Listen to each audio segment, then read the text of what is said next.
Michael જેક્સનને 100 વર્ષ જીવવું હતું. 40 માણસો પ્લેનમાં સાથે રાખતો, કિડની ને ફેફસા ડોનેશન આપવા માટે. ઓર્ગન ફેલ થાય તરત ડોનેશન આપી દે. એનું લોહી બધું એક આખું ચાર્ટરની સાથે 40 વર્ષે ટિકિટ ફાટી ગઈ. હે ને? આપણા આનંદભાઈ જુઓ કેવા બિચારા થયા છે. 5,000 કરોડ લગ્નમાં વાપર્યા, પણ એ બોડીનું કશું થાય નહીં. આ ઈશ્વર તો ઈશ્વર એક છે, બધા માટે સરખો, જે અદ્રશ્ય છે, દેખાતો નથી પણ છે, અને એ બધાનું ધ્યાન રાખે છે.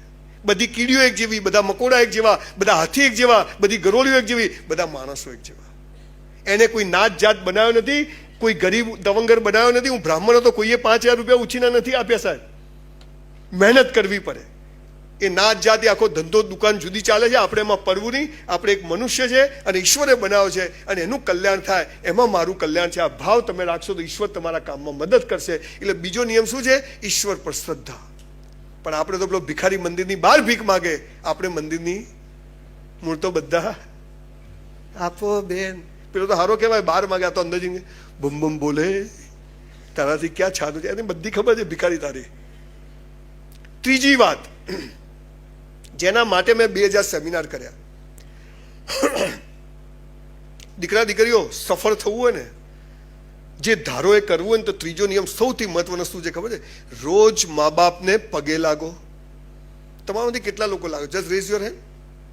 વાહ, 40%. Thank you. જો આ 40% તો ગેરંટીથી જે નથી લાગતા એમના પાસ થવાના કોઈ ચાન્સ નથી. એટલે યુપીએસસી જીપીએસસી કરતા નહીં, મહેનત. આ દુનિયામાં જુઓ, ગીતા, કુરાન, બાઇબલનું કોમન વાક્ય બોલું છું. આ દુનિયામાં માત્ર ને માત્ર મા બાપ જ ચાહે છે કે તમારી પ્રગતિ થાય. બાકી કોઈ ચાહતું નથી કે તમારી પ્રગતિ થાય. Only your parents.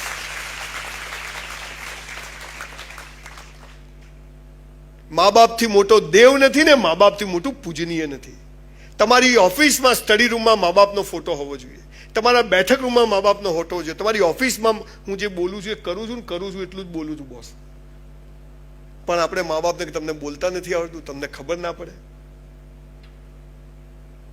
ઘણી વાર વાત કરતા કરતા આંખમાં પાણી આવી જાય કે તમારા જે આ 5-10 વર્ષના જે ખર્ચા છે એ મા બાપ કેવી રીતે કાઢતા હોય. મારે 6 દીકરા દીકરીઓ છે. મારો ભાઈ ગુજરી ગયો સાહેબ. જીવન કેવું છે? મારા લગ્નના અઠવાડિયા પહેલા કંકોત્રી છપાઈ ગઈ, ઘરને કલર થઈ ગયો. મારા ફાધર કહેવાય ઓફિસ ના જતો. મેં તો બસ આ છેલ્લો દિવસ. હું ઓફિસ ગયો, ફોન બાપુજી ગુજરી ગયા.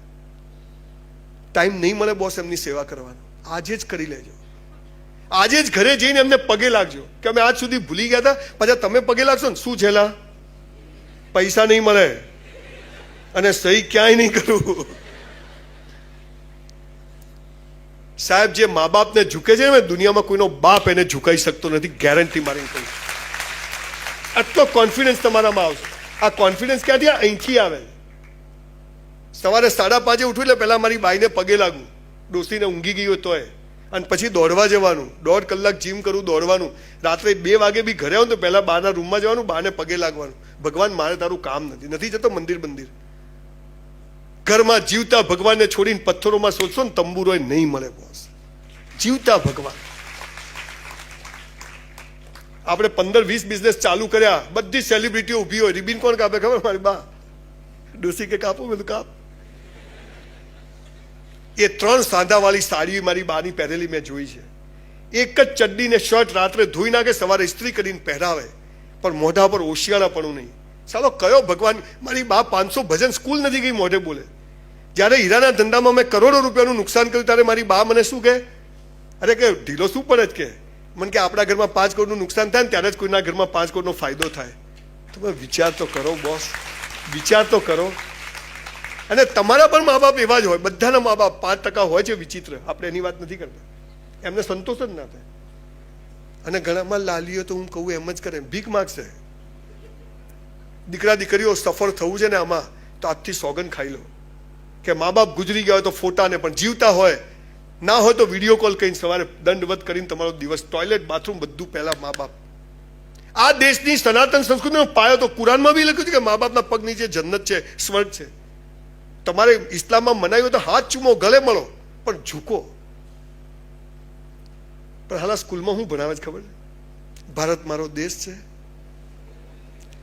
હવે અમારે લગ્ન કરવા પાકિસ્તાન જવાનું? હે ખરેખર શું ભણાવવું જોઈએ? ભૂલો ભલે બીજું બધું, મા બાપને ભૂલશો નહીં, અગણિત છે ઉપકાર એના. અચ્છા, તમે લોકો ચાહો છો કે લિબર્ટી વાળા ફરીથી આવું કંઈ ફંક્શન કરે ને હું અહીંયા આગળ આ યુપીએસસી જીપીએસસી કેરિયર કાર્નિવલમાં ફરીથી આવું, એવું ચાહો છો તમે? તો આજે આપણે બધા એક ફોટો પડાવીએ કે આજથી અહીં બેઠેલો કે તમે સમાજની મલાઈ છો, ક્રીમ છો, હે ને? મારી દ્રષ્ટિએ ક્રીમ છો, 100% છો. તમે કદાચ યુપીએસસી જીપી નહીં તો પણ તમે જ્યાં જશો ત્યાં તમે એક સરસ ટ્રેન્ડ સેટ કરશો. એટલે આજે આપણે બધા જ નક્કી કરીએ કે આજથી આપણે મા બાપને પગે લાગશું. ઇસ્લામમાં કદાચ મનાઈ હોય. સાહેબ, મુસ્લિમો પાસેથી એક વાત શીખવા જેવી. તમે મુસલમાનોનું એક પણ ઘરડા ઘર જોયું છે? તાળી પાડો. એ રિક્ષા ચલાવશે, લારી ચલાવશે, પણ મા બાપને ઘરડા ઘરમાં મૂકવા નહીં જાય. બોસ, શીખો, બધે શીખવાનું છે. આતંકવાદી, સાલા ઘેર ઘેર આતંકવાદીઓ છીએ આપણે. મા બાપને સામે બોલે આતંકવાદીથી ખરાબ કહેવાય. હું એવા છોકરાઓ જોયું કે તને ખબર ના પડે, સાલા કીડા પડશે તારી જીપમાં પછવાડામાં બધે. દીકરા દીકરીઓ ગમે તે થાય, અને ખાસ દીકરીઓ અહીંયા બેઠી છે, તમને એક વાત કહું બહુ હાથ જોડીને, એક મોટા ભાઈ તરીકે, મા બાપની વિરુદ્ધ જઈને લગ્ન કરશો નહીં, ગમે તે થઈ જાય. કેમ કે એ છોકરો સમજી જશે, એ છોકરો સમજી જશે કે આ પેદા કરેલા મા બાપની 20 વર્ષમાં નથી થઈ તો એ મારી એ નહીં થાય, હે ને? સો રિસ્પેક્ટ યોર પેરેન્ટ્સ, બો ડાઉન યોર પેરેન્ટ્સ. બે હાથ ઊંચા કરીએ આપણે બધા જ. ફોટાવાળા ભાઈ અહીંયા આવી જાઓ, તમને મસ્ત ફોટો પડાવી આપીએ.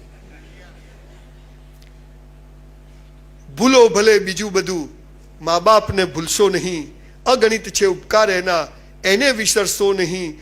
લાખો લડાવ્યા લાડ તમને, કોડ સૌ પૂરા કર્યા, એના કોડ પૂરવા ભૂલશો નહીં, મા બાપને ભૂલશો નહીં. આપ સૌનો ખૂબ ખૂબ આભાર, ખૂબ ખૂબ આભાર.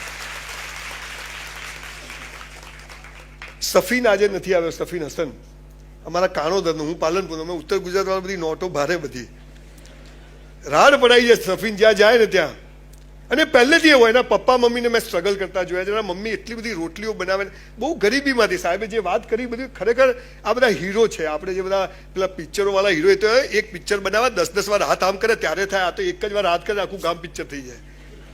એ તમે બનવા જઈ રહ્યા છો. એટલે ધીસ આર જે UPSC GPSC, they are real hero. હું એવું બહુ જવાબદારીપૂર્વક પબ્લિકલી કહું છું, તમને જરાય સારું લગાડવા નથી કહેતો.